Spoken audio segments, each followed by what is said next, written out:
Maqaan Waaqayyoo eebbifamu.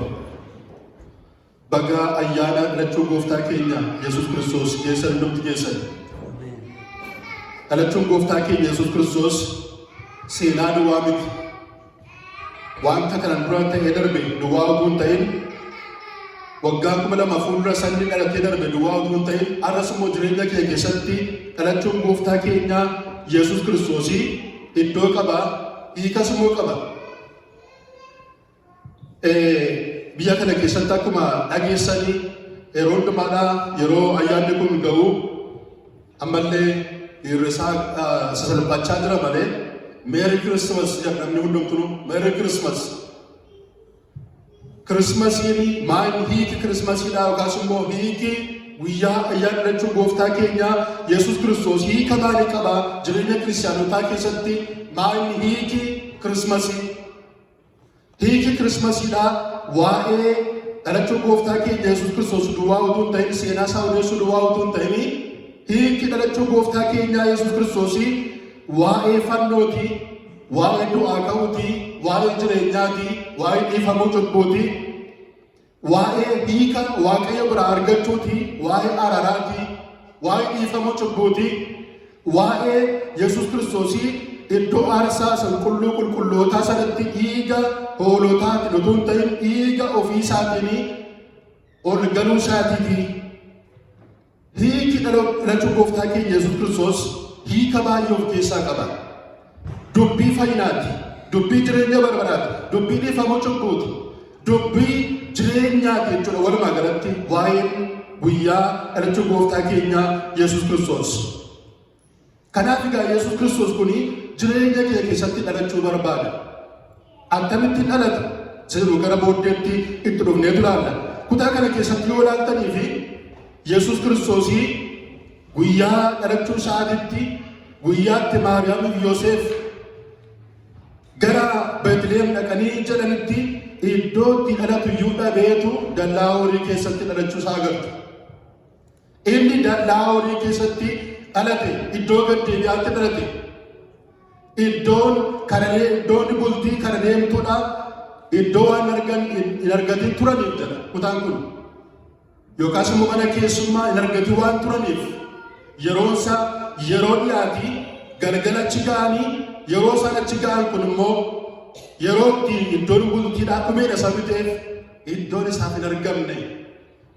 Mee itti yaada mootiin tokko mootiin biyya tokko fakkeenya Farmiyoola yoo dubbanne mootiin biyya kanaa Doonaald Tiraamp magaalaa Chikaagoo dhufee galgala dhufee galgala yeroo dhufutti hoteelli hundumtuu qabameera lafa bultu hin qabdu yoo ittiin jedhan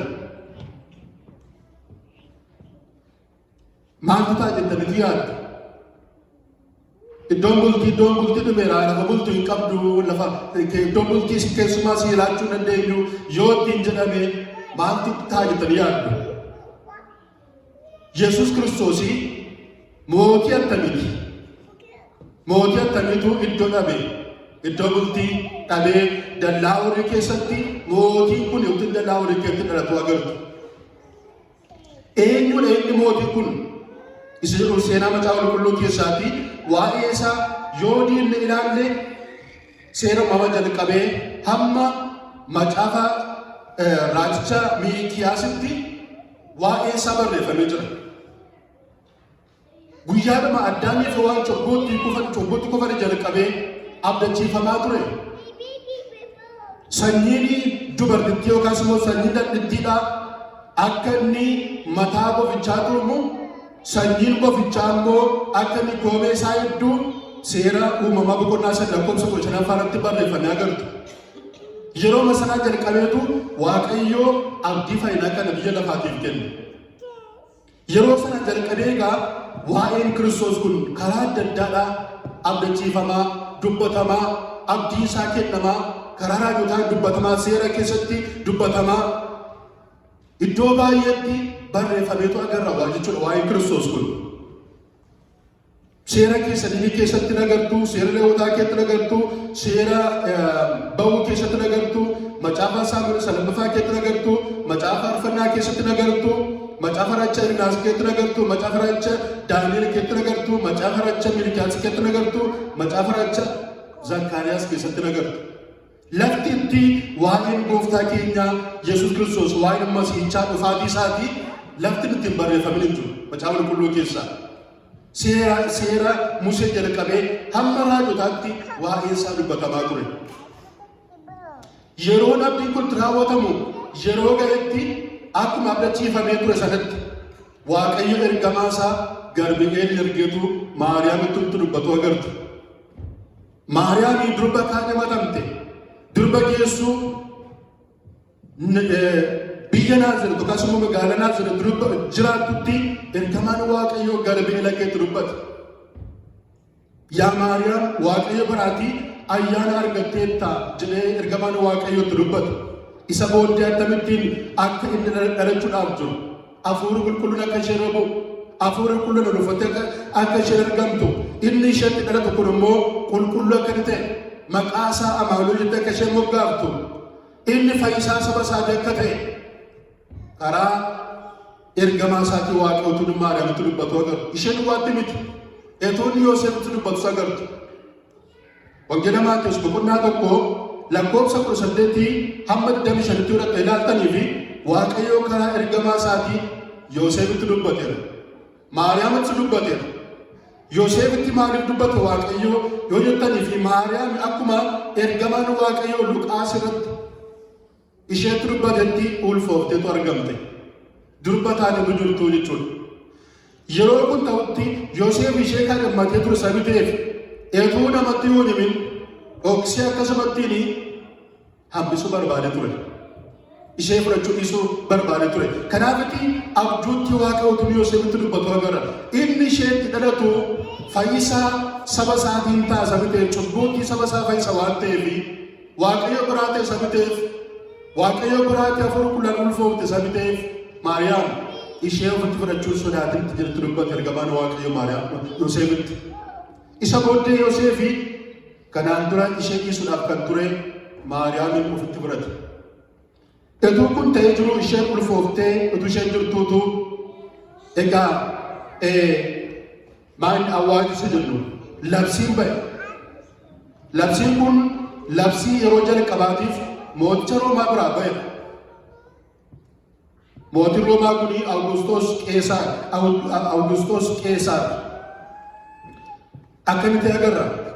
Labsiitu ba'e. Maaliif labsii kana baase Qeesaar hin hojjetanii fi sabni Yihuudootaadhaa harka sagala jiru sabi ta'eef gubboo yookaas immoo taaksii irraa sassaabachuudhaafiti namoonni akka isaan yaa'anii galmaa'an gochuu barbaada. Akka isaan yaa'anii maqaa isaanii galmeessan lakkoofsa namaatti baruudhaaf isarra immoo ijaajjee taaksii namoonni muruudhaaf jireetu mootichi akka namoonni magaalaatti dhiratanitti magaalaa dhaloota isaanitti ba'anii akka isaan galmaa'anii fi ajaja baase jechuudha.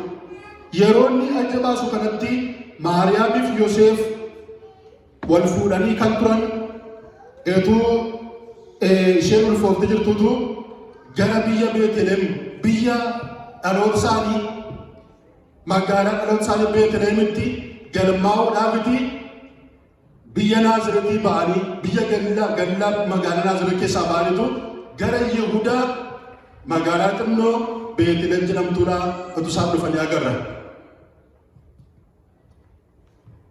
Yeroon isaa yeroo ga'etti yeroon Waaqayyo abdachiisu yeroo ga'etti yeroon Waaqayyo murteessu yeroo ga'u raawwatamuudhaaf dhiyaatetti isaan gara biyya Yihudaa magaalaa Beetlehem jedhamtu akka isaan dhufan agarra.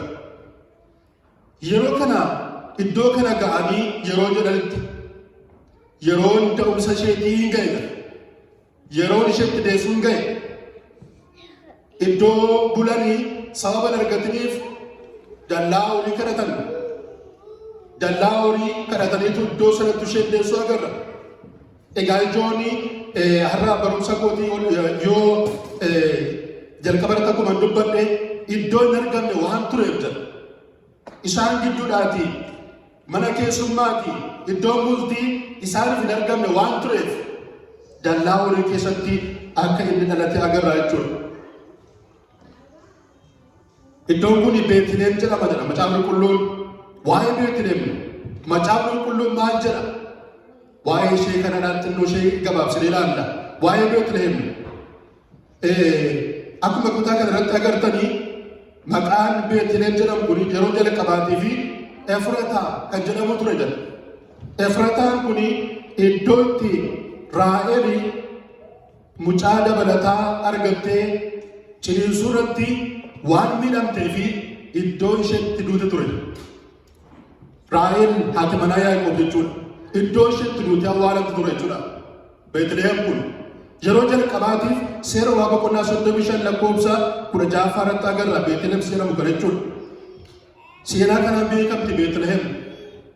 Iddoo Raahel haati manaa Yaaqoob mucaa dabalataa argattee sababii ciniinsuu irratti miidhamtee turteef achumaan duutee itti awwaalamte ture jechuudha. Beetlehem.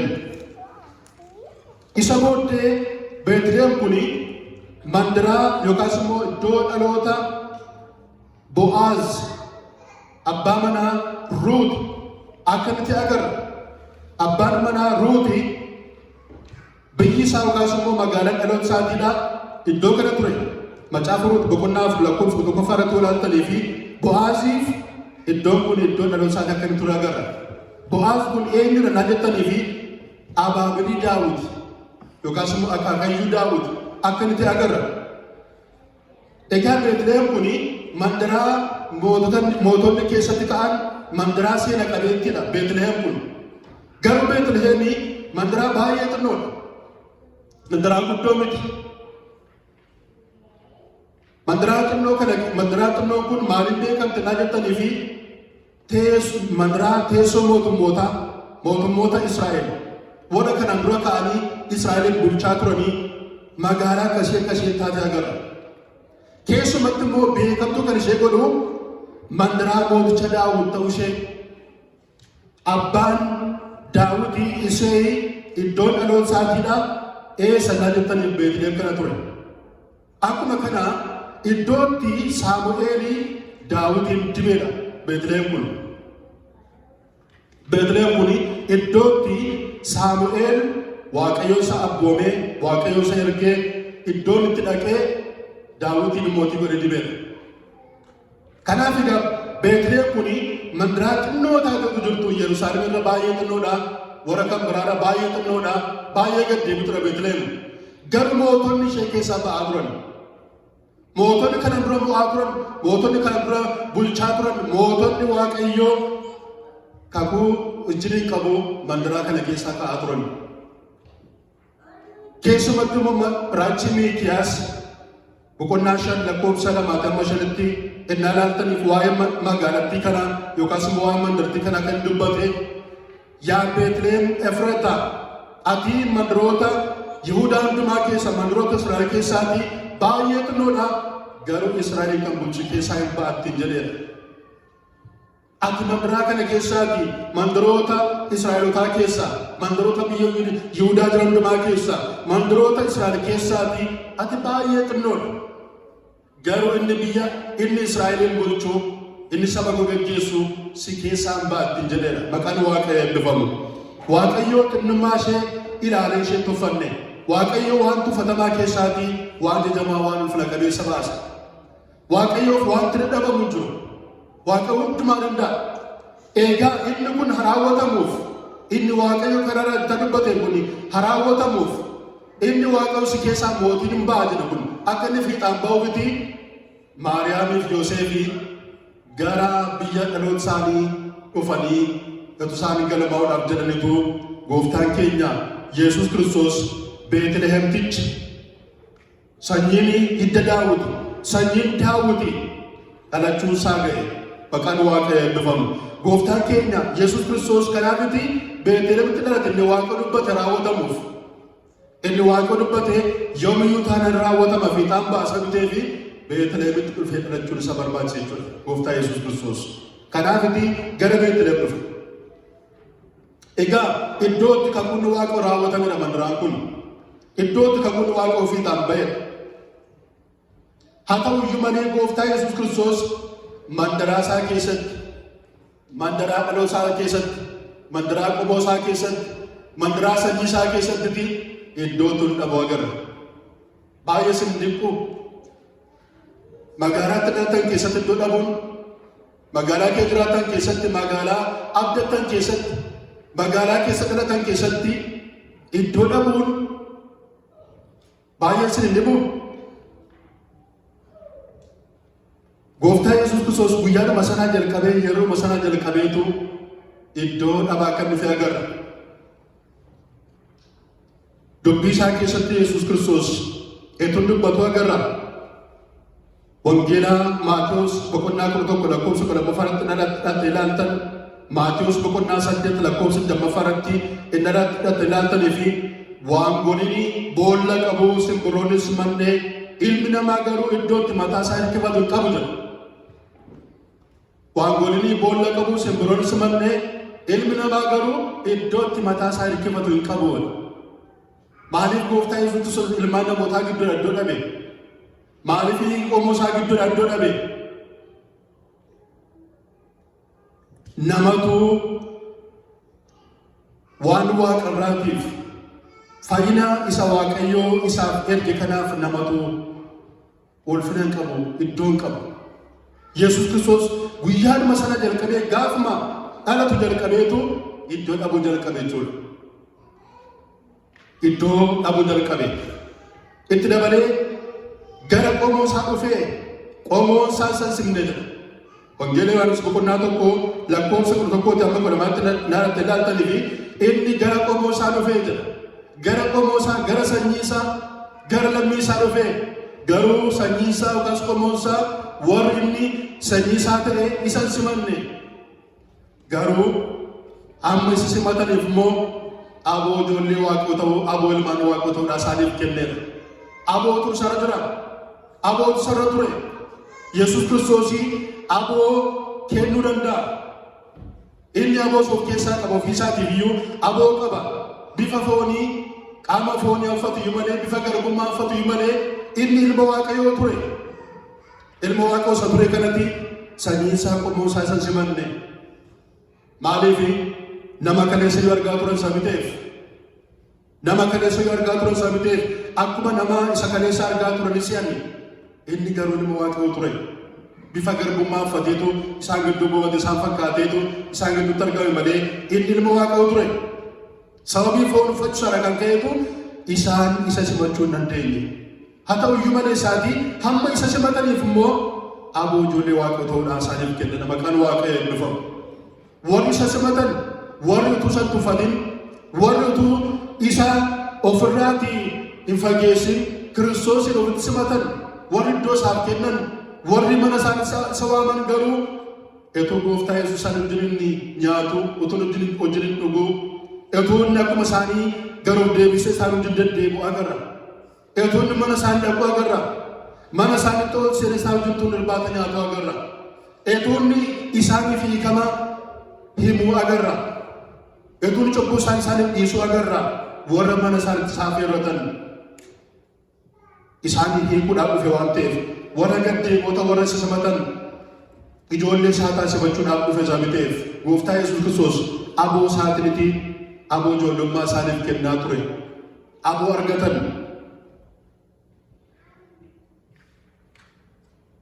Har'a Gooftaan keenya Yesuus Kiristoos iddoo qabaadhaati. Iddoo argataadhaati. Biyyi lafaa har'ayyuu Gooftaa Yesuus Kiristoos iddoo daawwachaa jirti yoo ilaaltan. Biyyi lafaa har'ayyuu Kiristoosiif iddoo qabdu. Eessa fa'itti iddoo dhabaa jira yoo jettaniif karaa hundumaa ilaaluu dandeessu. Kiristoosii har'a yoo fudhattee ilaaltan Kirismasii keessaa Kiristoos ba'aa jira. Ayyaana Kirismasii keessaatii Yesuus Kiristoosii biyyi lafaadhaa ayyaana Kirismasii keessaa Kiristoosiin baasaa jirti. Maqaa isaa duwwaatu hafaa jira. Maqaa Kirismasii duwwaatu dubbatamaa lallabaa jira malee isaatii Yesuus Kiristoosii Kirismasii keessa hin jiru. Iddoo baay'eetti ilaaltan. Garuu Kirismasiin hiika kan argachuu danda'u Kiristoosiin malee Kirismasiin hiika qabu. Akkamittiniti biyya lafaadhaa Kiristoos keessaa baasaa jira hojjettaniif karaa baay'eedhaan Kiristoosii keessaa ba'aa jira Kiristoos. Yoo laaltan mana barumsaa keessatti mana barumsaa teolojiin itti barsiifamu keessatti Yesuus Kiristoosii iddoo dhabaa jira. Achi keessaa baasaa jiru. Akkamittiniti baasaa jirtu naa jettaniif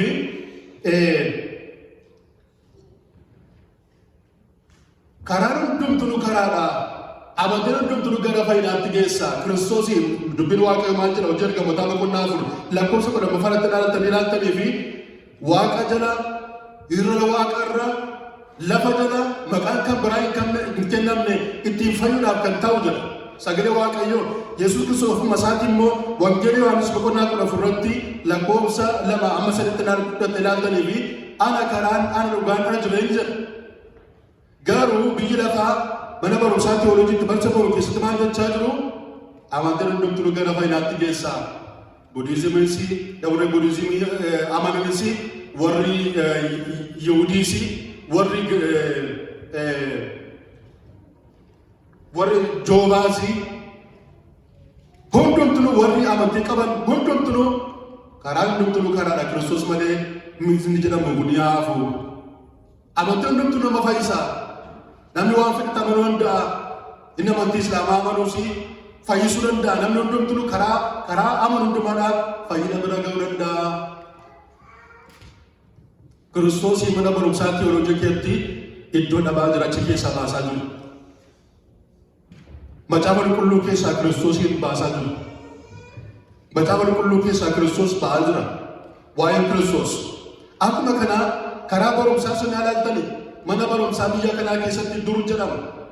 Ijoollonni mana barumsaa Kirismasiidhaaf yeroo cufuudhaaf jedhanii walii isaaniitti Meeri Kirismas jedhanii wal gaariitu wal duukaa al tokkicha sagalee kanaa lallabaniitu ba'u. Walii isaaniitiin Meeri Kirismas waliin jedhaniitu kana booddee gara biyya keessanitti galuu jedhama.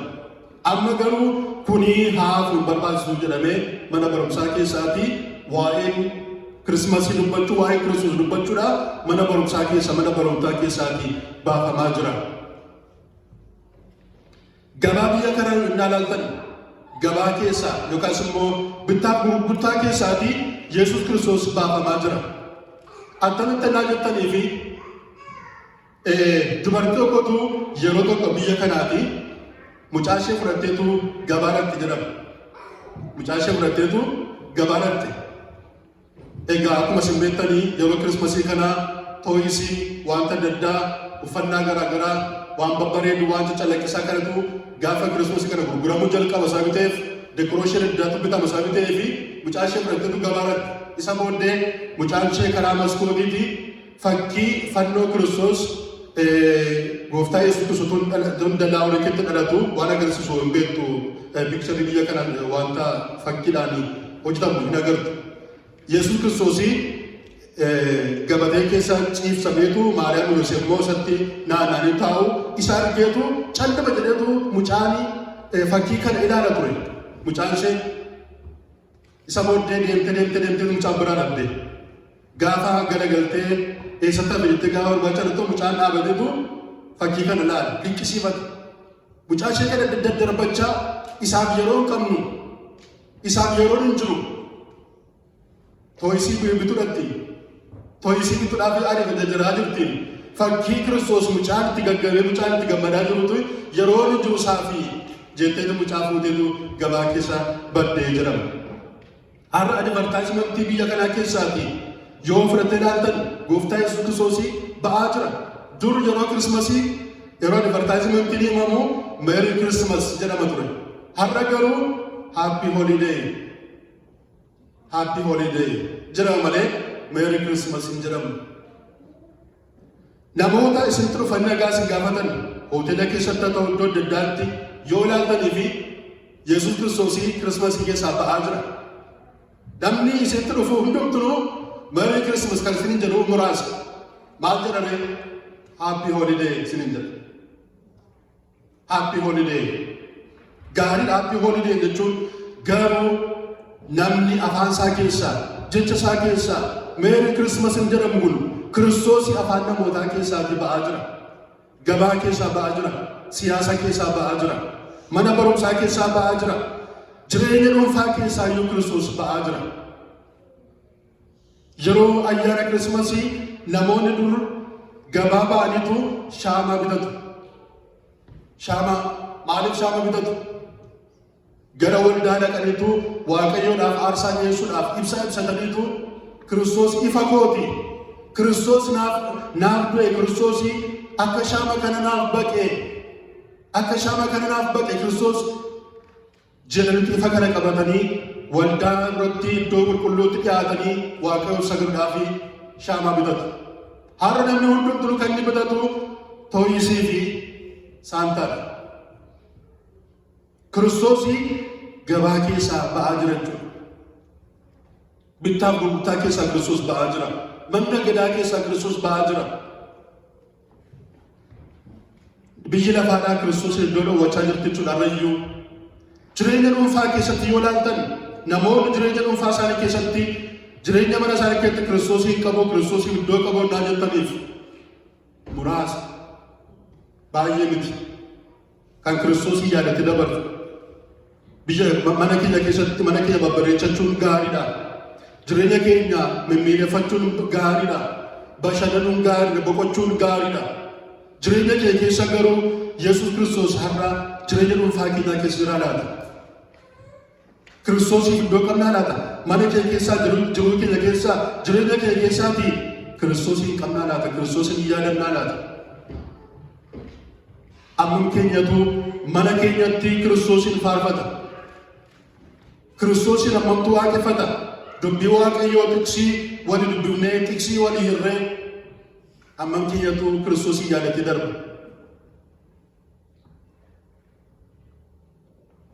Namoonni yeroo cidhi ga'u yookaas immoo yeroo ayyaanni ga'u yeroo ayyaanni Kirismasii ga'u karaa nyaataas hin qophaa'u, uffannaa bitachuudhaan hin qophaa'u, karaa baay'eedhaan hin qophaa'u.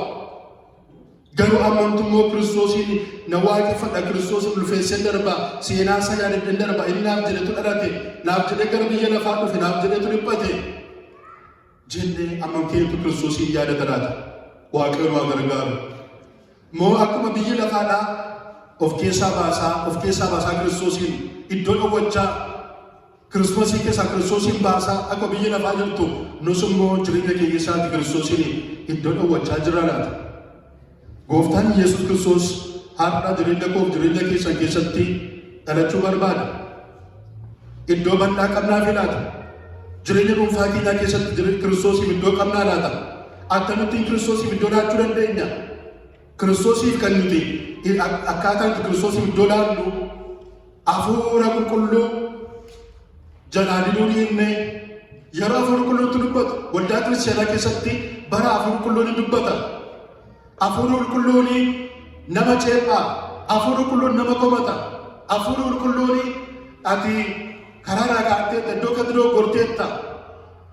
Kanaaf iyyuu karaa kanarraa deebii, cubbuu kanarraa deebii, qalbii diradhu jedhee hafuurri qulqulluun yeroo inni jireenya kee komatu, jireenya kee ceephaa'u isaaf tole jennee yeroo hafuurri qulqulluun nu komatu komee isa jalaa tole jennee isaaf deebii laannee qalbii jirannee hafuurri qulqulluun gara jireenya keenyaa akka dhufuu fi iddoo isaaf laachuudhaaniti Kiristoosiin gara jireenya keetti keessumsiifachuu dandeenya. Kiristoos akkasitti dhufeetu karaa hafuura isaatii jireenya keenya keessatti iddoo qabatee taa'uu barbaada. Iddoo bal'aa qabnaa laata gooftaadhaaf. Iddoo bal'aa qabnaa fi laata Kiristoosiif hojii isaa, dinqii isaa, fayyisuu isaa jireenya keenya keessatti iddoon laannaa fi laata? Namoonni baay'een barcuma garaa isaaniirra ofii isaaniif taa'uu barbaadu malee Kiristoosin teessifachuu barbaadan. Barcuma garaa isaaniirra Kiristoos akka inni taa'u barbaadan. Kiristoos garuu barcuma garaa namaarra taa'uu barbaada. Barcuma garaa namaarra. Akkuma kanaa seerri Waaqayyoo jaalalli isaa, araarri isaa har'a biyya lafaa kana keessatti iddoo dhabaa jira. Namoonni seerri Waaqayyoo hin barbaachisu sababii jireenya isaanii fi fooyyee fi jireenya soora isaaniif galee fi sababii jireenya isaanii tasaaka'ee fi sababii fiixaan bahisa argatanii fi sababii nagadatanii nagaan isaaniif tolee fi sababii baratanii fiixaan bahisa argatanii fi sababii waan hundumaatti milkaa'ummaa argatanii fi Kiristoos hin barbaachisu, seerri Waaqayyoo hin barbaachisu, araarri Waaqayyoo hin barbaachisu, jaalli Waaqayyoo hin barbaachisu jedhu. Sababiin isaa milkaa'ummaa argateeru maal godhu kanarra. Milkaa'ummaa argannaan Kiristoos iddoo qaba. Nagada buufata nagada isaanii keessaa bu'aa argannaan Kiristoos iddoo qaba. Mana nagada isaanii keessatti nagaan isaaniif tolee nagada gaarii argatan jennaan Kiristoos iddoo qaban. Seerri Waaqayyoo iddoo qabu. Dubbiin Waaqayyoo iddoo qabu. Araarri Waaqayyoo iddoo qabu. Jaalli Waaqayyoo iddoo qabu. Sababiin isaa milkaa'ummaa argataniiru qaba. Milkaa'ummaa sana garuu eessaan argatan yoo jenneef Kiristoosumatu isaaniif kenne. Kiristoosiin milkaa'ummaa argataniitu Kiristoosii fi iddoo yeroo isaan dhabantu jiran. Namoonni Waaqayyoon kadhatanii Kiristoosiin kadhatanii Waaqayyo balbala isaanii bane. Balbala jireenyaa, balbala barumsaa, balbala nagadaa, balbala hojii, balbala adda addaa Waaqayyoo fuula isaa duratti bana. Erga Waaqayyoo balbala isaanii bane booddee Kiristoosiin dhiisanii deemu. Kiristoosiin iddoo qaban. Garuu kiristiyaanummaan akkas miti. Kiristiyaanummaan isaa balbala namaa bane sana ulfeeffachaa, galateeffachaa, waaqeffachaa, isaaf iddoo laachaa, isaaf iddoo qabaachaa deemaa, isa ofirratti moosifachaa deemuudha malee Kiristoosiin obbooddatti gatuu miti. Kiristoosiin iddoo dhowwachuu miti. Kanaaf har'a Kiristoos jireenya koof jireenya keessaatti iddoo qabaadhaati. Namoonni baay'een erga Waaqayyoo biraa milkaa'ummaa argatanii booddee waggaatti iyyuu gara waldaatti deebi'an. Amma ijoollota biyya kanaa na fudhattee ilaaltan, dargaggoota biyya kanatti dhalatan, dhalataa biyya kanaa warra kan keenyaa iyyuu baay'ee isaan dubbachuudhaa baanu. Dhalattoota biyya kanaa ilaaltaniif kan isaanii gara waldaa kiristaanaa dhaqanii gaafa ayyaana Kiristimaasii duwwaa jedhamu. Yoo har'a guyyaa har'aa kana waldaa warra adda hidhatanii fi dargaggoota baay'ee agartu. Garuu waggaatti deemee dhufu. Gaafa Kiristimaasii duwwaa, gaafa ayyaana waggaa haaraa duwwaatii waldaa kee jiru malee waggaa tokko turanitu deemee dhufu jechuudha. Waaqayyo kanatti isaan fayyisu, isaaniif kadhachuun barbaachisaadha. Kan keessumaa akkasa kan taaneef Waaqayyoon kadhachuun baay'ee barbaachisaadha. Tarii maalitti adeemna laata? Maalitti adeemna laata? Yookiis immoo numtii jireenya keessatti akkasii laata? Yoo akkas ta'e Kiristoosiin waggaatti deebinee dhufneetu waaqeffanne yoo ta'e inni Kiristoosiin waaqeffachuu miti. Itti mul'achuu deebanii jirtaa'oo jedhanii nagaa gaafatanii deebi'uudha. Kiristoosiin nagaa gaafatee deebi'uudha. Kun ta'uun irra jiraatu jireenya kee keessatti iddoo naannee fi waggaa guutuu guyyaa sanbata guddaa guyyaa kennaa irbaata qulqulluun jiru guyyaatti Waaqayyo waaqeffamu isaaf ta'u guyyaa sanbataa yaadannee Kiristoosiin waaqeffachuun Kiristoosiin iddoo qabaachuun guutummaa jireenya keenyaa Kiristoosiin laachuun isaaf dhuunfatamuun baay'ee barbaachisaadha. Kanaaf Kiristoosii iddoo dhaloota isaatii dhaqeetu iddoo qomoo isaatii dhaqeetu biyya qomoo isaatii mandaraa qomoo isaatii dhaqeetu dallaa olii keessatti dhalatee argame. Dallaa olii keessatti dhalatee argame Gooftaa Yesuus Kiristoos iddoo dhabe jechuudha. Egaa waa'ee iddoo gad deebi'aatti dhalachuu isaatii karaa kan biraa hiikinni qabaachuu danda'u har'a jireenya gad of deebisee jireenya gad cabaa jireenya gad deebi'aa keessatti Gooftaan keenya Yesuus Kiristoos har'as dhalachuu danda'a.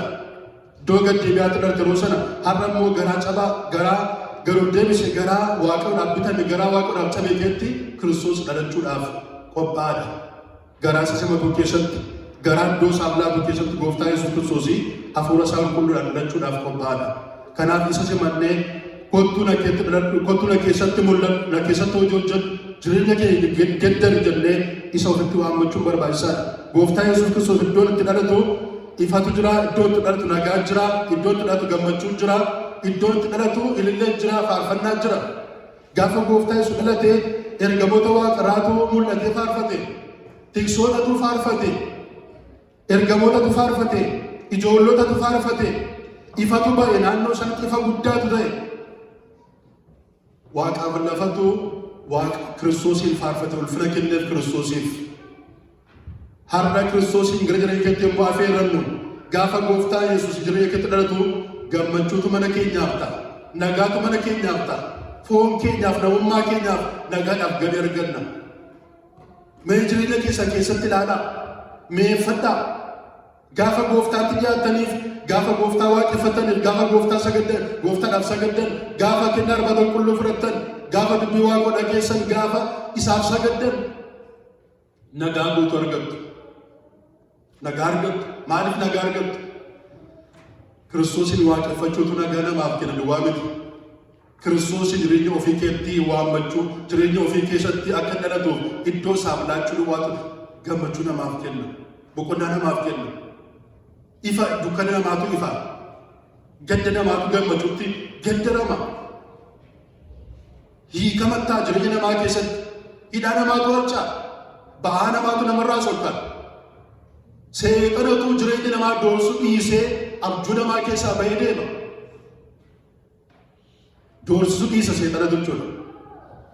Gaafa gooftaa Yesuus jireenya namaa keessatti dhalatu gaafa sanaa riba namaatu mi'aa, jireenya namaatu mi'aa deema. Kanaaf isa nagaa namaaf kennu, isa boqonnaa namaaf kennu Kiristoosiin gara jireenya keenyaatti karaa qulqulluu akka nu waammannu dubbiin Waaqatu dubbata. Yeroo kana goonu gooftaa Yesuus nutti oolseera.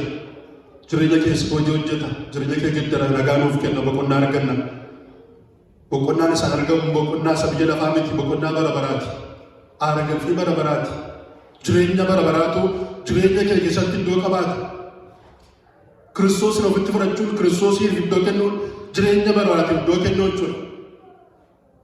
Kanaaf isaa jireenya bara baraa ta'e gooftaa Yesuusin jireenya keessatti akka dhalatuuf iddoo laachuufiitu nuuf ta'aadha. Yoo kana goone nagaa arganna, boqonnaa arganna, hiika arganna. Kan akka guluuf immoo Waaqa nu haa gargaaru. Dubbii isa dhageenya gooftaan nuuf eebbisu, ittiin akka jiraannuuf nu haa gargaaru. Mee jireenya keetti yaadaa har'a iddoo qabaa laata gooftaa Yesuus jireenya koo keessaa iddoo akkamii kenneef hin jira laata? Iddoo argadhu kottuu jira keessa jiraadhu jenneetu waamna gara mana keetti affeerranna. Keessumaa ulfinaa kan biraa hin qabnu firoota koo. Mana nama paastorii tokko haa ta'u nama tokko nama fira keenya ta'e tokko gara mana keetti yommuu waamnu hin gammannaa, irbaata qopheessinee fi wajjin nyaannaa, isa booddee hin deemanu biraati. Gammachuun keenya gammachuudhuma yeroo tokkooti jechuudha. Gammachuu guyyaa tokko, gammachuu guyyaa lama kan sadiiti. Isa yommuu sababii firummaaf gammanna malee waan nu godhu qaba. Jireenya keenya keessatti firummaadhuma malee wanti inni nuuf buusu wanta muraasa duwwaadha. Garuu Kiristoosiin gara mana keetti yoo affeerranne inni mana keenya ol seenuun gammachuu bara baraa nuuf kenna. Qannoo bara baraa arganna. Ilillee bara baraatu nu keessatti ta'a. Boqonnaa bara baraatu nu keessatti ta'a. Waaqayyoon waa gargaaru. Kottu gara koo jennetu gooftaaf itti waammanna qaba. Mee ol seeni gara mana kootti jenna gooftaadhaan. Gara mana kootti ol seeni nagaa naaf kenni. Kaleessa dheengadda waaqeffannee isa biraa nagaa arganneera ta'a.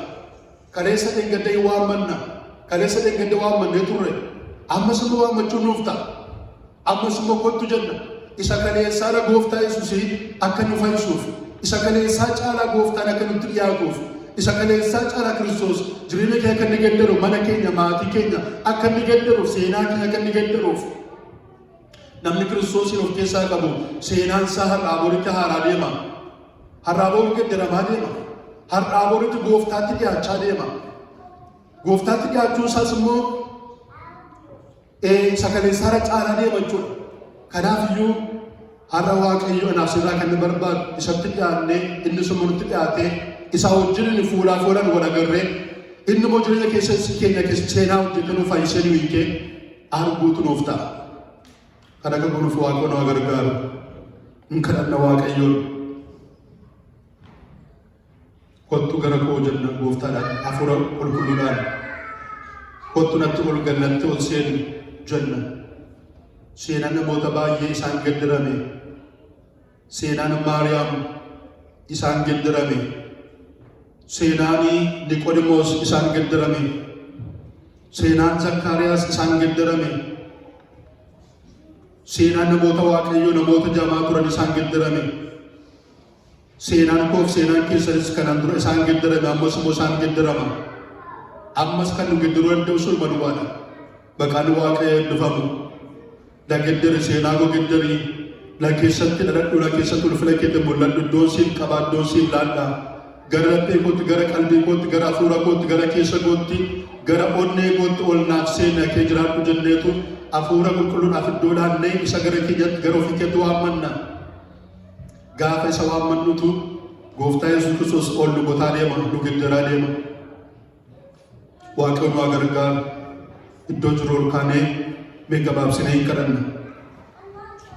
Ol kaa Waaqayyoon kadhanna. Harka keessan Waaqayyotti ol kaasaa. Harka keessan gara Gooftaatti ol kaasaa. Isatti agarsiisaa ilaa asan jiraa jedha Waaqayyoodhaan. Asan jiraa na gargaari. Asan jiraa na hiiki. Asan jiraa na furi. Asan jiraatti ba'aa kun irraa kaasi. Asan jiraa seenaa koo geddari. Ani fuula kee dura jira sittan kooluu galaatii na gargaari jennee isatti harka keenya ol kaafnee hin kadhannu. Waaqayyo nu haa gargaaru. Gooftaan nu haa gargaaru. Saba Waaqayyoo geddaramuu barbaaddu laata? Waaqayyo kan isin geddaru barbaaddu? Waaqayyo kan seenaa keessan haaressu akka inni isa gadi bu'ee jiru jireenya keessa akka inni ol kaasu. Eeyyee Gooftaa Yesuus Kiristoos jireenya namoota baay'ee geddara. Jireenyi namoota baay'ees immoo isaan geddarame. Har'as immoo isaan geddaramuudhaaf jirra. Innu geddara, innu jijjiira. Seenaa waddaa kana Waaqayyoon haaressa. Seenaa koof seenaa keessanis dhuunfaa keenyatti seenaa mana keenya, seenaa maatii keenyaa, seenaa bultoo keenyaa hin geddara Waaqayyo. Hin geddara, la geddara jira. Itti agarsiisaa jireenya keessan, gola keessan, mana keessan itti agarsiisaa Gooftaatti. Keessa keessan Gooftaatti agarsiisaa, laphee keessan Gooftaatti agarsiisaa. Banaatti agarsiisaa Gooftaatti. Namatti yoo bantan, namatti yoo agarsiiftan inni isin saaxiluu danda'a. Garuu Gooftaatti yoo agarsiiftan inni immoo isin hin saaxilu. Ennoo dhoksaa keessan isinii eega. Ennoo keessa keessan fayyisa. Eeyyee fayyina keessanis immoo ifatti hin baasa. Geddarama keessan ifa keessatti agarsiisa Gooftaa Yesuus. Garuu isa jalaatti miliquun isa jalaa dhokachuun isa jalaa diduun immoo dukkana keessa seenuudhaan dhokatanii garuu isaaf iddoo naannee isaan geddaramuun seenaa keetu geddarama maqaan Waaqayyo eebbifamu. Kadhanna Waaqayyoon. Mee dubbadhaati kadhadhaa Waaqayyoon. Dubbadhaati afaanuma keessa isaa kadhaati. Asaasaati kadhadhaa Waaqayyoon. Dubbadhaa afaan keessa saaqaa. Afaanni keessa dabalamu. Arrabni keessa na dubbatu. Keessi keessa na dubbatu. Yaadni keessa na dubbatu Gooftaatti. Dubbadhaa. Hafuura qulqulluu jalaa dubbadhaati. Isaan geggeeffamaatti kadhadhaa. Hafuura qulqulluun geggeeffamaa saba Waaqayyoo. Calluma jennaa. Calluma jennaa. Isin gargaara. Hin fayyitu hiikamtu. Gaafa hiikamtanii Gooftaan immoo isin hiika. Hafuura qulqulluun immoo isin hiika. Ofirraa bu'aati kadhadhaa. Sodaa namaa keessaa, sodaa fi keessan keessaas ba'a. Sodaa daddaa keessaa ba'a. Sammuu keessan banaa godhaa. Qalbii keessan hafuura keessan banaa godhaa. Mee ofirraa bu'aa. Mee waan kan biraa dhiisaa.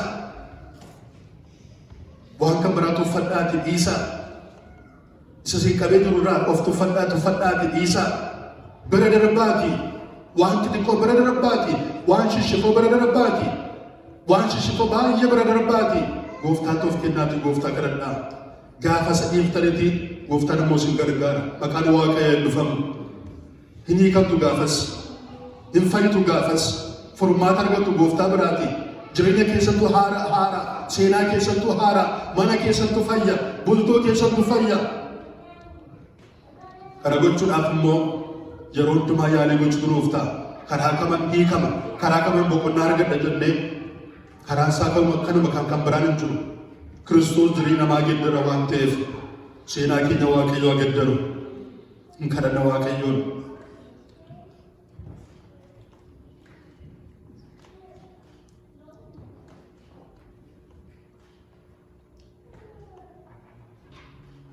Yaa Waaqayyoo abbaa keenya gooftaa keenya fayyisaa keenya garanni ulfinni hoqobaan guddaa isaa teessoo keessatti bara baraan siif haa ta'u. Seenaa koof seenaa saba kanaa giddaruu jaallatte kanaaf garuu deebiftee bifa garbummaa yaa gooftaa isa nuyi fakkaan nu fakkaattee yaa gooftaa gara biyya lafaa dhufte nuuf jettee garuuf deebiftee dallaa horii keessa dhalatte ati gooftaa koo abbaa koo waaqayyo koo garanni guddaan isaa bara baraan siif haa ta'u. Ammayyuu maqaan keessoo keessatti eebbifamu kan akka kee yaa gooftaa nu yaadate kan biraan hin jiru yaa gooftaa ati seenaan keenya gaddarte yaa waaqayyo gooftaa macaa iddoo gaddeebi'aa keessaa iddoo bariisaa keessa nu waamtee mana keessa kan dhaabbannu akka fuula kee dhaabbannu goote ammas yaa gooftaa har'as immoo ati waaqayyoodha arrasti gooftaa keenya tabbaa keenya kanaaf itti gara kee ilaalachaa jirra kanaaf gara kee eegganna maqaa Kiristoos gooftaatti nu fayyisuun jaalala kee haa ta'u. Hiikama addaatiin gara mana kanaa hiikama addaatiin gara jireenya tokko keenyaa hiikama addaatiin gara jireenya dhuunfaa keenyaa hiikama addaatiin gara waldaa keenyaa hiikama addaatiin gara mana keenyaa gara bultoo keenya dhufuun jaalala kee haa ta'u. Ilaa gooftaa koo manni ati ol seente manni ati ol galte yaa gooftaa hin geddarama seenaa isaatu haaraa gooftaa koo hin fayyinatu mana sana ol seena dhiifamoo cubbuu qabattee gara mana sanaa seenta kanaaf gara mana kooti ol seenuun jaalala kee haa ta'u. Ilaa gara mana kootan si waammadha gara keessa kootti gara laphii kootan si waammadha gara laphii saba kanaatti gara qalbii isaaniitti gara keessaanittan si waama waaqayyo gooftaa macaa teessoo kanatti nuuf mul'achuun jaalala kee haa ta'u. Laa gooftaa hiikama addaatiin nagaa addaatiin hafuura kee qulqulluudhaan seenaa saba kanaatti gaddari yaa waaqayyo fayyina qabadhuutti gara mana kanaa goottu gara saba kanaatti dhiyaadhu yaa waaqayyo ani garaa cabaadhaan fayyisatteetta laphee cabaadhaan fayyisatteetta jireenya gaddeebi'aatti ani oolan ittan ol seena jetteetta abdii nuuf laatteetta nusummoo yaa waaqayyo gooftaa macaa garaa keenya bannees agarsiifanna guyyaa har'aa kana yaa gooftaa seenaa adda keenyaatti gaddari yaa waaqayyo fayyina addaa gara mana keenyaa fidi nagaan koo siiniif haa ta'u saba kana nuun jedhi waaqayyo jamaaruu kee kanatti nu ilaali araara kee waaqarratti nu yaadadhu nagaa kee waaqarratti nu yaadadhu gooftaa koo dhugumaan fayyinee hiikamnee boqonnee iddoo kana akka deemnu nu gargaari hafuurri kee qulqulluun nu haa gargaaru hafuurri kee qulqulluun nu haa gargaaru hafuura kee dhangalaasi sabni kun hundumtuu gooftaa si haa baru lapheen hundumtuu yaa gooftaa si haa baru lapheen hundumtuu si haa simatu garaan hundumtuu haa fayyu jireenya hundumtuu haa hiikamu maqaa Kiristoos gooftaan si abboomneerra hafuura kee qulqulluu abboomneerra yaa waaqayyo gooftaa macaa hojii harka kootti na abboomaa kan jedhe si waaqayyo waaqa jiraataadha. Gooftaa koo dhugumaan gooftaa ati nuuf jetteetu gara biyya lafaa dhufte sanitaane taateef yaa gooftaa gara mana keessi affeeranna yeroo kana jalqabee qilleensi kun yeroo kana jalqabee jireenyi keenya hundumtuu hiikama argatee nagaa argatee yaa gooftaa fayyee akka iddoo kanaaf deemnuuf ati nu gargaari yaa waaqayyo gooftaa macaa dhugumaan gooftaa ayyaaneffachuun keenya seenaa saduwaa walitti dubbanne seenaa saduwaa deessinee ba'u kan taane yaa waaqa jireenya keenya keessatti immoo yaa gooftaa si agarree yaa gooftaa nu keessatti hafuura qulqulluudhaan mul'atte nu haarastee yaa gooftaa dhugumaan nus immoo hiikamne dubbii keetiin fayyine iddoo kana akka deemnuuf ati nu gargaari ila yaa waaqayyo gooftaa macaa mana jireenya keenya hundumaatti fayyisi nu gargaari yaa waaqayyo gooftaa macaa nagaan si bira jira nagaa guutuu si bira argama nama biraa horii biraa qabeenya biraati yaa gooftaa nagaan argamuu danda'u dubbii kee keessaati fayyisuu kee keessaati hafuura kee qulqulluu biraati nagaan argamuu danda'a hafuurri kee yommuu dhufu nagaa namaaf kenna maqaa ilma kee maqaa Kiristoos gooftaan jireenya hunduma keenyaaf nagaatti kenni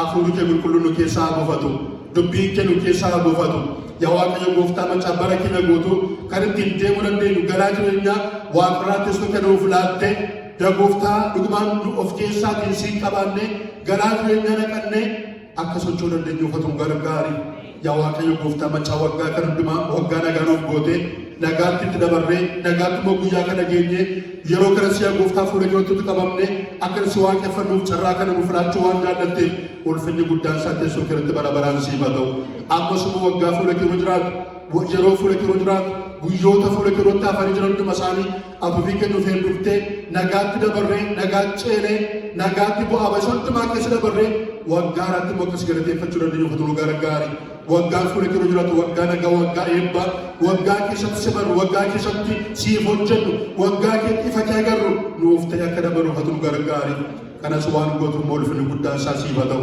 waan itti dubbatteef waan nu kadhatamteef ulfinni bara baraa siif haa ta'u isaaf yeroo keenyaaf bara hundumaa mos laadhanneerra jalqaba sagantaa kee dhuma sagantaa keessa mootee nu geggeessi. Kanas waan gootuuf moolfinni guddaan isaa siif haa ta'u. Si kadhannee raatuuf dhaga'e maqaa Kiristoos gooftaa keenyaaf jettee ameen. Gooftaan guddisna eebbisu ta'a eebbifama.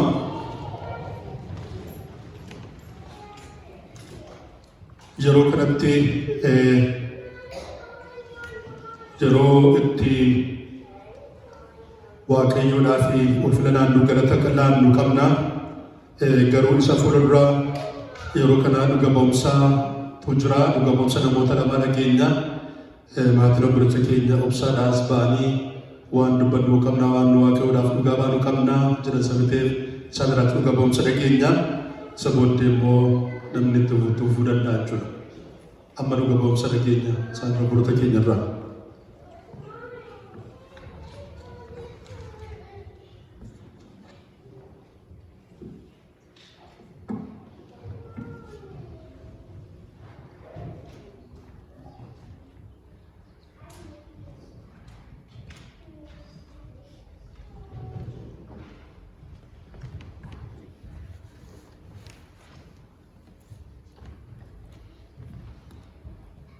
Bagaimana harang singge untuk kisahnu, full kisah burak kan tahu karena pada waktu buftan dah fatu, wanita beramiti bayi hasil sendiri tu, karena fakir sumani wamani kote wan sinargani, ega ni wan dumadu bahani wan tidak boleh kabu, kupisahkan waktu yang naga ini fata ini dah.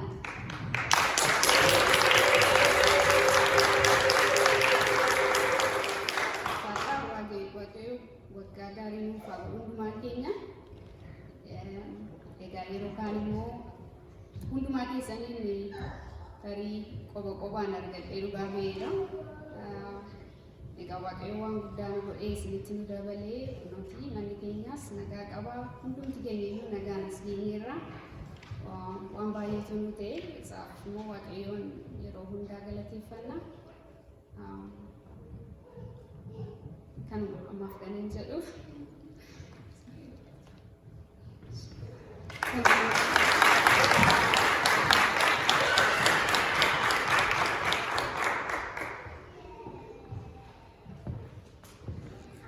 waaqayyo isin haa eebbisu jenna. Tokko eebbisa.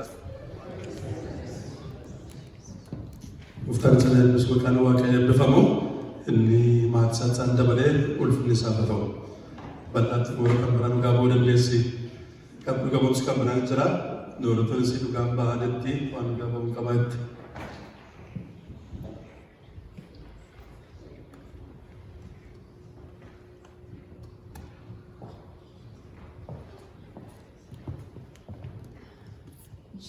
Waaqayyoof galanni guddaan maqaan waaqayyoo bara baraan kan eebbifamaa ta'e. Gargaarsi waaqayyoo asiin ga'ee waaqayyoo foon keenya lubbuu keenya hafuura keenya keessatti eegee akka tasaa lubbuun keenya utuu hin darbin waaqayyo guyyaa kana nu ga'e.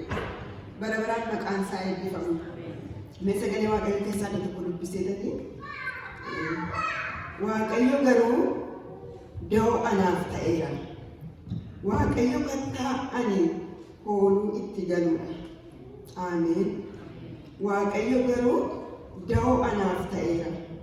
Waaqayyo kattaa ani hooluu itti galudha. Maqaan waaqayyo eebbifamu. Waaqayyo waan baay'ee keessatti dabarsee yoo dubbadhee isa gara booddee sana yaadadha sababeef amma salphaadhumatti waaqayyo waggaa kana keessatti wanta ani yaaduu hin dandeenye namni fayyaa qabullee fayyaa isa qabu hojjetatee hin dandeenye namaa kana dandeessise waaqayyo baay'ee na gargaare waaqayyo. Kanaaf afaan koo cufee darbuu natti tolu dide. Arraba koo hidhee isa waaqayyo naa godhe. Waaqayyo na gaafata arraba koo hidhee darbuu hin danda'u. Nan dubbadha galanni waaqayyoof haa ta'u. Ji'a kana keessatti nuna dhukkuba ture. Amma yoo fayyaa ta'e amma na dhukkuba. Si'a tokko nan dubbadha ulfina waaqayyootii fi utuun namni keessa gaa hojii hojjedhu beektoo turse jechuutti ofuma wallaalee nan gaggabee mucaan koo dhuftee naqamni bakka hin boosse baay'ee dhagaa'an garuu wanti noodha isa waaqannaa godhee guyyaan hadhaa'an halkanni hadhaa'an ani keessa darbuu dadhabee guyyaa kun gabaabsi jedhee darbeeran tureeran guyyicha waaqayyo dabarse isheen kun mootinnoodha isheen ji'a kana keessaa xinna dhukkubaa ture maalin jedhee namoota ta'e tokkottan biyyatti bilbileemee waaqayyoon naa kadhadhaa jedhe natti kolfan maaliin natti kolfanaa ilaameedhan nuyi waa'ee kee dhugaa ba'aa jirra waa'ee kee namootatti dhugaa ba'aa jirra waa'ee kee galateeffachaa jirra kanaaf ati immoo maaliif naaf kadhadhaa jettu ennaan baay'inatti dhaga'amee ida'an ishee kanatti ofumaa gungumaa jira waaqayyo kadhadhaa guyyaa hadhaa irra dabarsee nama hadhaana godhe galanni waaqayyoodhaaf haa ta'u maqaan isaa bara baraan kan eebbifame haa ta'u ni gottaami maala waaqayyoon galateeffannaa waaqa saka kan akkatti nu gargaare kana waaqa keenya galateeffannee waggaa kana keessatti qalbii jijjiirrachaa waaqayyoof hojjenna jenna waaqayyo waadaa galaa deemna waaqayyoon kana waaqa waan baay'ee naaf godhee si'a tokko immoo waa'ee sadduu aarsaa kanatti jedhanii diraamaa natti fakkaatee nameen jalqabna iddoo kana jilbeeffatanii waaqayyoof galata dhiyeessuun salphaa miti kanaaf isinitti tollee maalii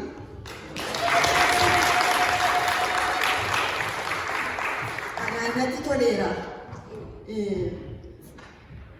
funyoon keenya iddoo gammachiisaa irra nuwwee miti iddoo gammachiisaa wanti biraan wanti nu gammachiisu kan biraan hin jiru yoo nu gammachiise yeroodhaaf gammanna garuu hin jiru takka ture kanaaf ni faarfannaa tokko faarfadhaa na gargaaraa isinis uffee natti tole iddoon buufataa koo iddoo gaarii bu'e funyoon safaraa koo gammadiinichi yaa lubbuu koo uffee natti tole iddoon buufataa koo iddoo gaarii bu'e funyoon safaraa koo gammadiinichi yaa lubbuu koo uffee natti tole iddoon buufataa koo iddoo gaarii bu'e funyoon safaraa koo gammadiinichi yaa lubbuu koo uffee natti tole iddoon buufataa koo iddoo gaarii bu'e funyoon safaraa koo gammadiinichi yaa lubbuu koo.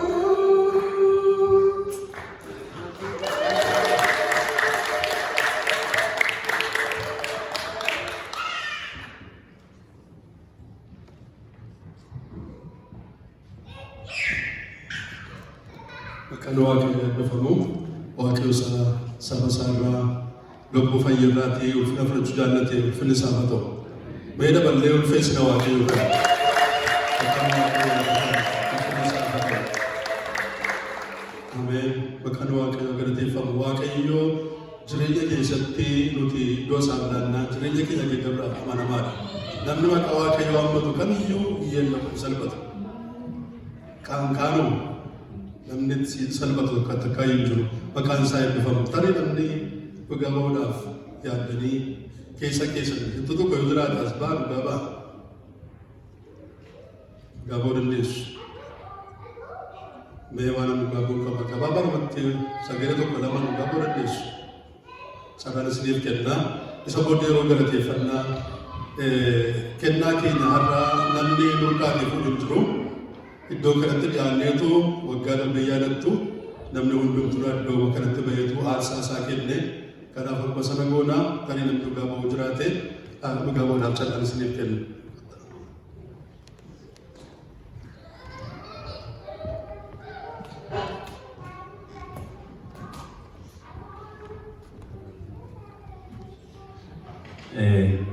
Bakka har'a keenya hundi keenya maqaan Waaqayyoo bara baraan ololaa jedhu jireenya koo keessatti jireenya keessan keessatti hundi keenya kakuu qabna namoota kakuuti.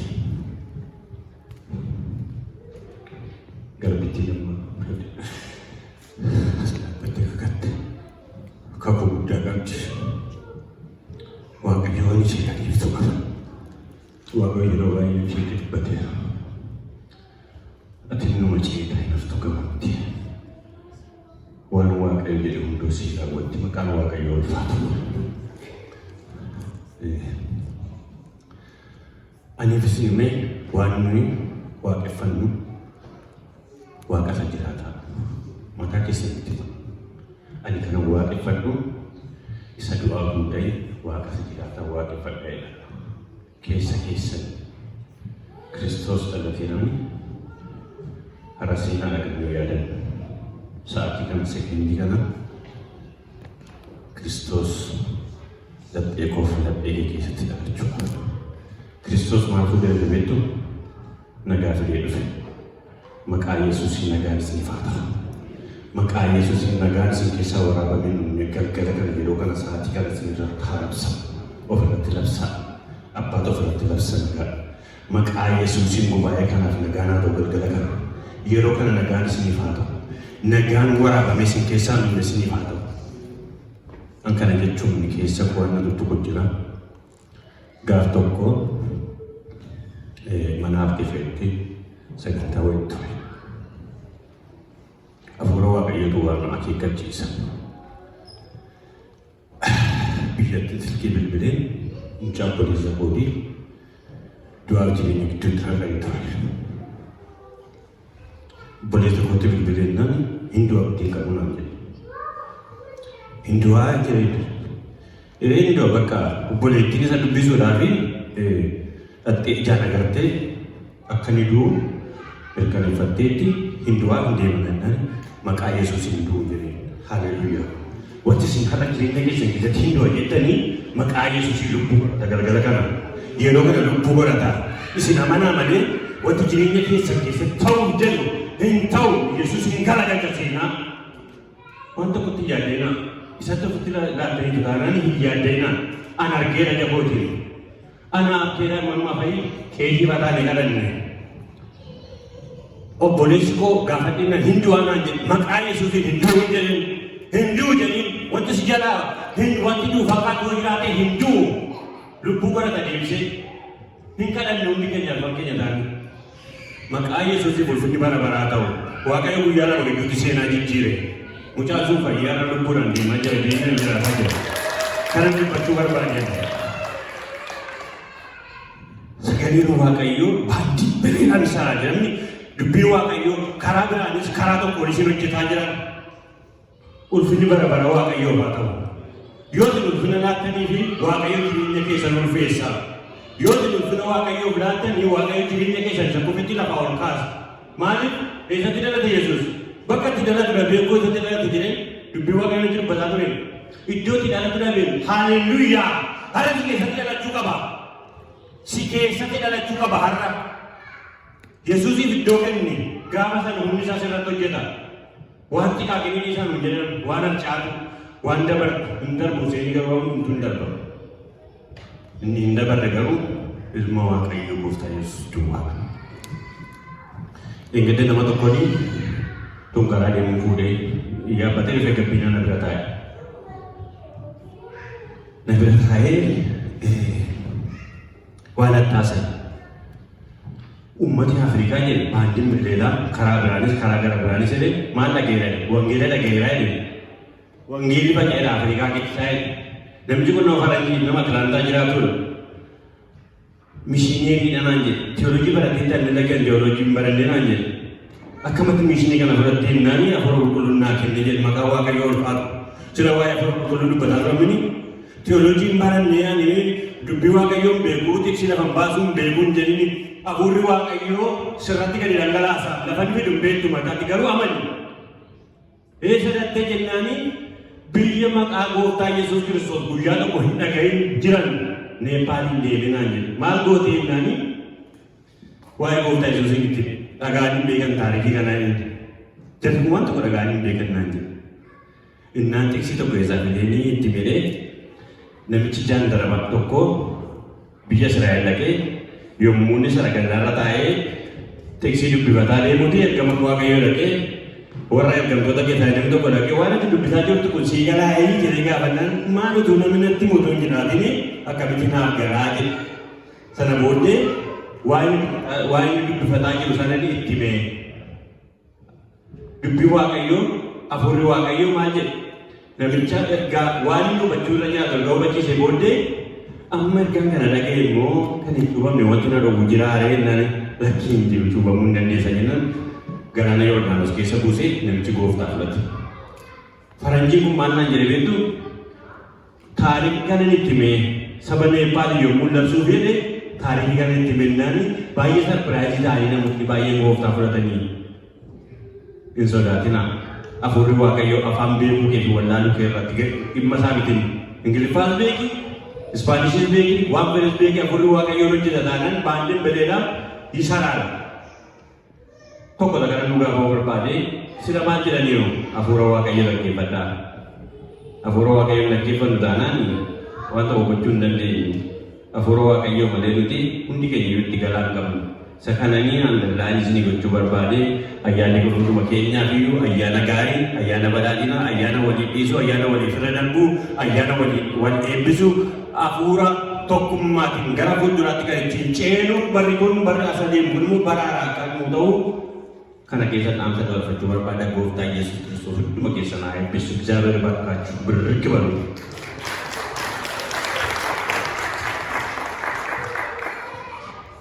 Waaqayyo Gooftaan guddisee si eebbisu dabarsa keenyaanii harkatti qabaan tokko eebbisa.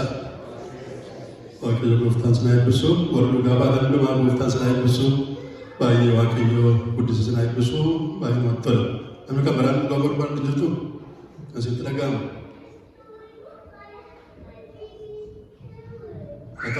Amma yeroo kana kennaa keenya yerootti ilaannuudha. Akkuma waggaa darbee iddoo kanatti dhiyaanneetu aarsaa keenya laannaa qodaanii buusii kun asuma jira. Namni tarii enveloppii barbaadu jiraate nam tokko illee ragagaas keessaati addunyaa itti nufuta enveloppii. Namni enveloppii barbaadu jiraate enveloppii fudhatanii barreessanii laachuu dandeessu.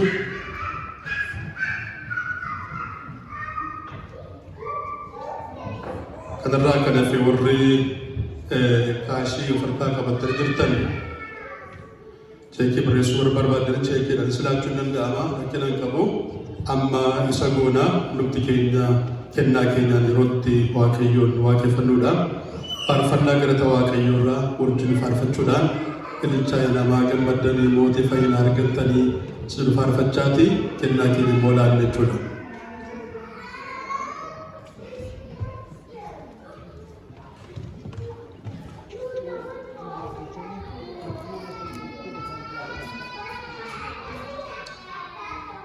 Wajjin faarfannaa itti faarfatamaa jiru hundumti keenya iddoo kanatti baanee kennaa keenya laannee waaqeffachuu dandeenya jechuudha.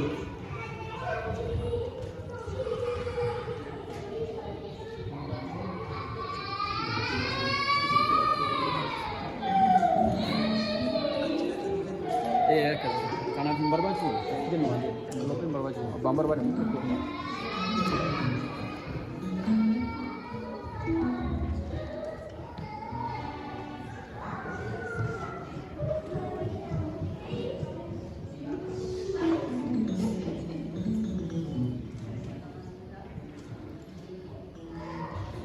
Ililcha yaa namaa gammaddanii mootii fayyina argattanii.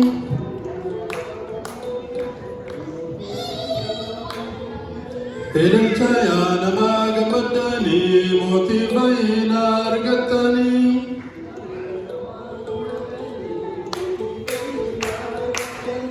Ililcha yaa namaa gammaddanii mootii fayyina argattanii.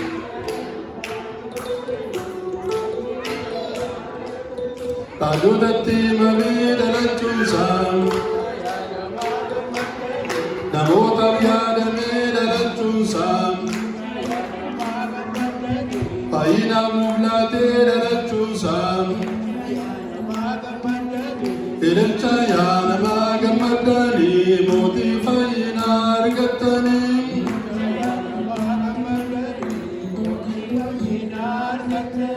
Ililcha yaa namaa gammaddanii mootii fayyina argattanii.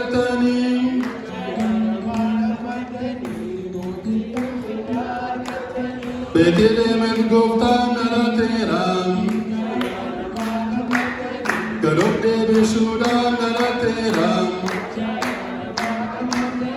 Mana horii keessatti dhalateera. Ililcha yaa namaa gammaddanii mootii fayyina argattanii.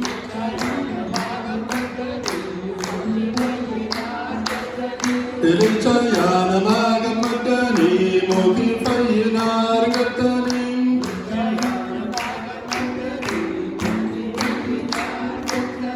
Ifni waaqaa dhufee lafa ibsee. Tiksoota naasisee sodaachisee. Ergaan waaqaa dhufee jajjabeessee. Ililcha yaa namaa gammaddanii mootii fayyina argattanii.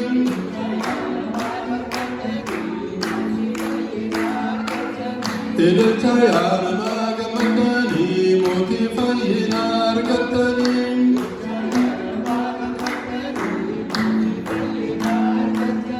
Araara argannee hin gammannaa. Yesuusin faarfannaa hin gammannaa. Dinqiisaa odeessaa hin gammannaa. Ililcha yaa namaa gammaddanii mootii fayyina argattanii.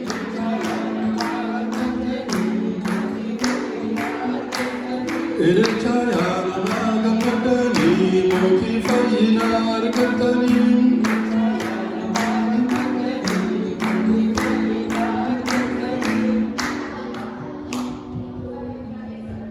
Tarii yaadachiisuu yoo jiraate yaadachiisa dhageenyee gara xumuraatti fidna. Waaqayyo gooftaan machaasna eebbisu hunduma keessan tarii yaadachiisira. Haa ta'u akkuma dhaabanne jirrutti kadhata gooftaa wajjin kadhannee eebbaan xumurra. Lafa jirru hundumti keenya ol kaan dhaabbanna kadhata gooftaa wajjin kadhanna. Yaa abbaa keenya waaqarra kan jiraattu maqaan kee qulqullaa'u mootummaan kee haa dhufu jaalalli kee waaqarratti akka ta'e akkasuma lafarratti ta'e ta'u kan nu goobdeen keenya irraa nuuf kenni yakkaa keenyas nuuf dhiisi nus kan nu akka nama dhiifnu koramatti nu gashin hamaa nu oolchi malee mootummaan kan keeti yoo humnis galannis bara baraan ameen. Garaa keenya gara Waaqaatti ol fudhannee basaa hin kadhannaa. Waaqayyo nu haa eebbisu nu haa eegu. Waaqayyo fuula isaa nuuf ifuutti araaramu. Waaqayyo fuula isaa gara keetti deebisu nagaa isaas nuuf haa kennu. Maqaa Abbaatti kan Ilmaatti kan Hafuura Qulqulluuttis Waaqa tokkoon ameen. Teenyee garaa keenyatti Waaqayyo galateeffanna.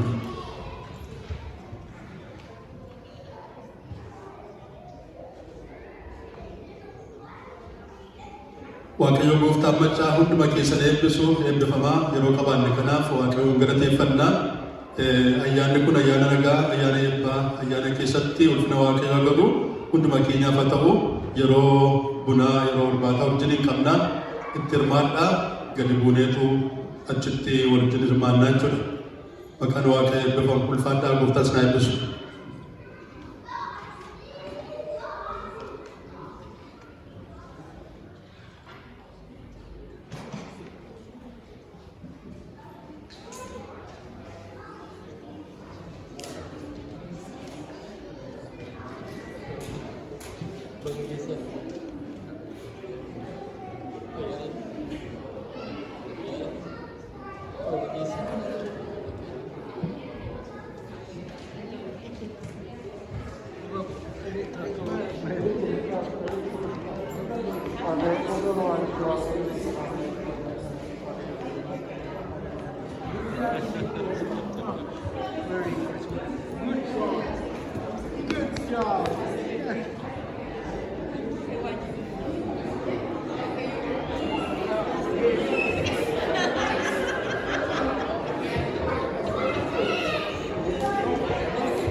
बता दूं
Lagattu sini, era jirta lagunya.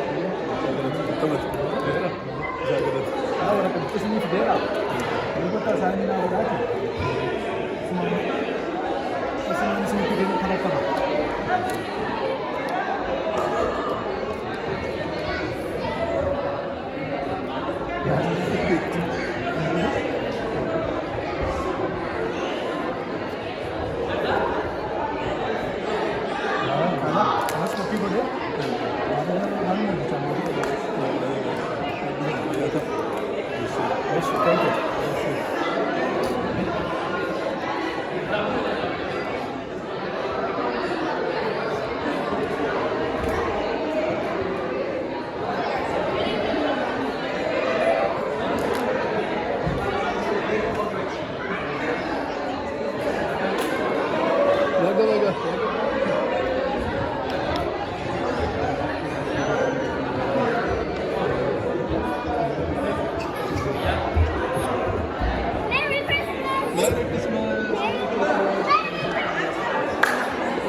Waraabaa irra jiru.